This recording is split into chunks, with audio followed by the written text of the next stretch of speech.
Country delight buffalo milk ని మా family వాళ్ళకి ఎప్పటి నుండో వాడుతున్నాను. ఈ పాల ఫస్ట్ యూజ్ నుండి నాకు దీనిపైన చాలా నమ్మకం వచ్చింది. Choose Country Delight and live better. బీహార్లో ఎగ్జిట్ పోల్స్ చెప్పినవే నిజమవుతున్నాయి. ఇప్పటి వరకు 2 రౌండ్స్ కౌంటింగ్ పూర్తయింది. అయితే చాలా నియోజకవర్గాల్లో 12 రౌండ్స్ వరకు కూడా ఉన్నాయి. 243 సీట్స్ బీహార్లో, 122 వస్తే అధికారం. క్లియర్గా ఎన్డీఏ భారీ ఆధిక్యత ఇప్పటి వరకు నమోదు చేసుకుంది. 160 సీట్స్లో ఎన్డీఏ అధికారంలో ఆధిక్యతలో ఉంది.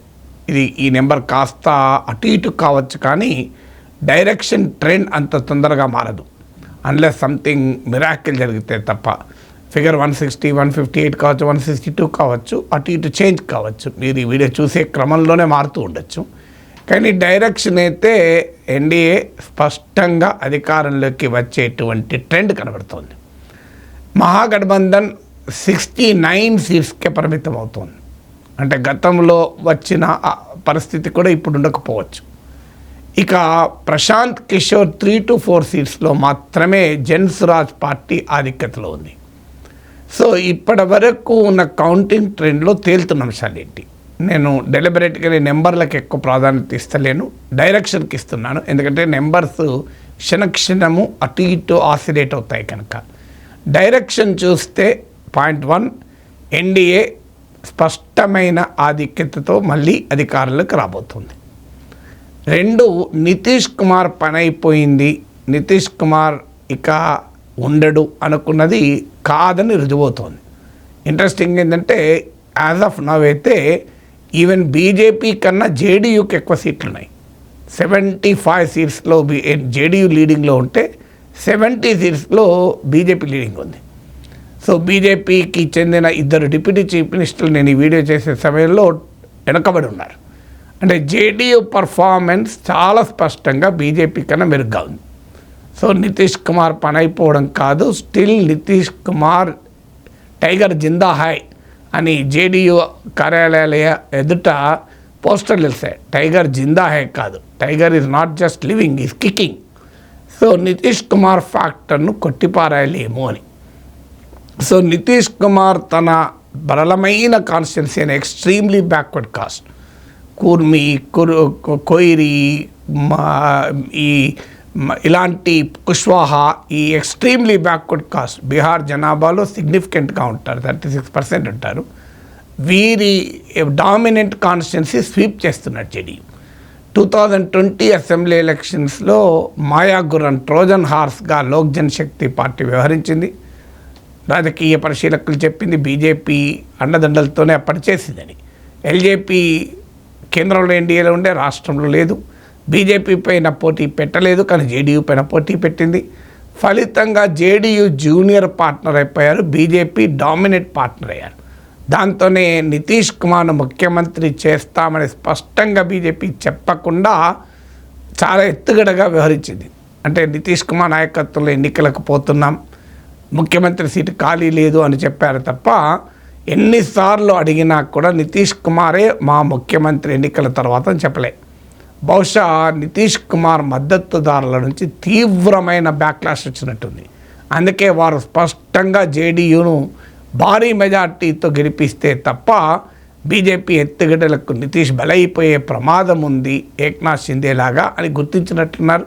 అందువల్ల నితీష్ కుమార్ సపోర్ట్ బేస్ చాలా స్పష్టంగా జేడీయూ వెనకాల బలంగా రాలేంది. అందువల్ల బీజేపీ కన్నా బెటర్ రిజల్ట్తో జేడీయూ బయటపడవచ్చు.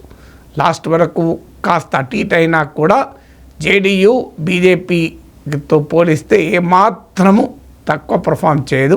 నితీష్ కుమార్ ముఖ్యమంత్రి చేయక తప్పని పరిస్థితి బీజేపీకి రావచ్చు. చిరాగ్ పాస్వాన్ కళలు, బీజేపీ నాయకుల కళలు ఫలించడం అంత సులభం కాదు. ఒకవేళ ఇదే జరిగితే ప్రశాంత్ కిషోర్ ప్రొడిక్షన్ కూడా ఫెయిల్ అవుతుంది. నితీష్ కుమార్ ఎట్టి పరిస్థితుల్లో ముఖ్యమంత్రి కాడు అన్నాడు. సో దేశంలోనే టాప్ ఎలక్టోరల్ స్ట్రాటజిస్ట్ స్పెక్యులేషన్ పూర్తిగా ఫెయిల్ అవుతుంది నితీష్ కుమార్ విషయంలో. ఇక మూడవది మహాగఠబంధన్ తీస్తే ఆర్జేడీ రిలేటివ్లీ బెటర్ పర్ఫామ్ చేస్తుంది. RJD Mahagathbandhan within the Mahagathbandhan. కానీ ఆర్జేడీ దెబ్బతింటున్నది దాని మిత్రపక్షాల వల్ల. కాంగ్రెస్, లెఫ్ట్ ఈ రెండు కూడా చాలా వెనుకబడి ఉన్నాయి. కాంగ్రెస్ 16 సీట్లలో లీడింగ్ ఉంటే లెఫ్ట్ లాస్ట్ టైం 17 సీట్స్ గెలుచుకున్నట్టు గుర్తు. ఇప్పుడు కేవలం 3 సీట్స్లో మాత్రమే లీడింగ్ ఉన్నారు. అంటే ఆర్జేడీ మిత్రపక్షాల బలహీనతల వల్ల దెబ్బతింటుంది. 2020లో కూడా కాంగ్రెస్ వీక్ పర్ఫార్మెన్స్ వల్ల అప్పుడు ఆర్జేడీ దెబ్బతిన్నది. ఇప్పుడు కూడా అదే జరుగుతుంది. అంటే రాహుల్ ఓట్ అధికార యాత్ర ఇవన్నీ కూడా వాతావరణాన్ని క్రియేట్ చేసే తప్ప ఓట్లను తేలేదు. సో అందువల్ల మహాగఠబంధన్లో స్పష్టంగా ఆర్జేడీ కాస్త బెటర్గా పర్ఫామ్ చేసిన మిత్రపక్షాలు దెబ్బతీశాయి. ఈవెన్ ఆర్జేడీ కూడా గెలుపు స్థాయిలో కాదు, వితిన్ మహాగఠబంధన్ బెటర్ పర్ఫామ్ చేశాయి. 4వది యాదవ్ డామినేటెడ్ సీట్స్లో, అలాగే మీకు ఈవెన్ ముస్లిం సీట్లలో కూడా ఎన్డీఏ బెటర్ పర్ఫామ్ చేస్తుంది. దీనికి కారణం ఏమై ఉంటుంది అంటే యాదవ్లకు వ్యతిరేకంగా కౌంటర్ కాస్ట్ కన్సాలిడేషన్ జరిగినట్టు స్పష్టంగా కనబడుతుంది. ఇప్పుడు ఒక ట్రెండ్ అంటే ఎప్పుడైతే తేజస్వి యాదవ్ను ముఖ్యమంత్రిగా ప్రకటించారో నాన్ యాదవ్ కాస్ట్లన్నీ ఏకమవుతున్నట్టుగా కనబడుతున్నాయి. సో అది ఊహించినట్లుగానే మహాగఠబంధన్ దెబ్బతీసే అవకాశం కనబడుతోంది. ఇక ముస్లిం డామినేటెడ్ సీట్లో కూడా వాస్తవంగా ఎంవై ఫార్ములా అంటారు, అంటే ముస్లిం ప్లస్ యాదవ్. ఈ ఫార్ములా స్పష్టంగా మీకు మహాగఠబంధన్కు ఉపయోగపడాలి. కానీ అక్కడ కూడా డివిజన్ వచ్చింది. ఇప్పుడు యాదవ్ డామినేటెడ్ సీట్లలో యాదవ్లు ర్యాలీ అయితే దానికి నాన్ యాదవ్ కాస్ట్లంతా వ్యతిరేకంగా ఎన్డీఏకి ర్యాలీ అయ్యారు. ముస్లింలో కూడా పాస్మండా ముస్లిమ్స్ అంటే వెనుకబడిన ముస్లింల్లో ఎన్డీఏ బెటర్ పర్ఫామ్ చేసింది. ముఖ్యంగా జేడీయూ బెటర్ పర్ఫామ్ చేసినట్టుగా కనబడుతోంది. ఇక 5వది ప్రశాంత్ కిషోర్ ఫ్యాక్టర్. ఇది ఎగ్జిట్ పోల్స్ అంచనా వేసినట్లే ప్రశాంత్ కిషోర్ ఇంకా ఓటింగ్ ఎంతో తెలియదు, కానీ 3-4 సీట్స్ మాత్రమే లీడింగ్ ఉంది. అది కూడా చివరి వరకు నిలబడుతుందా చెప్పలేం.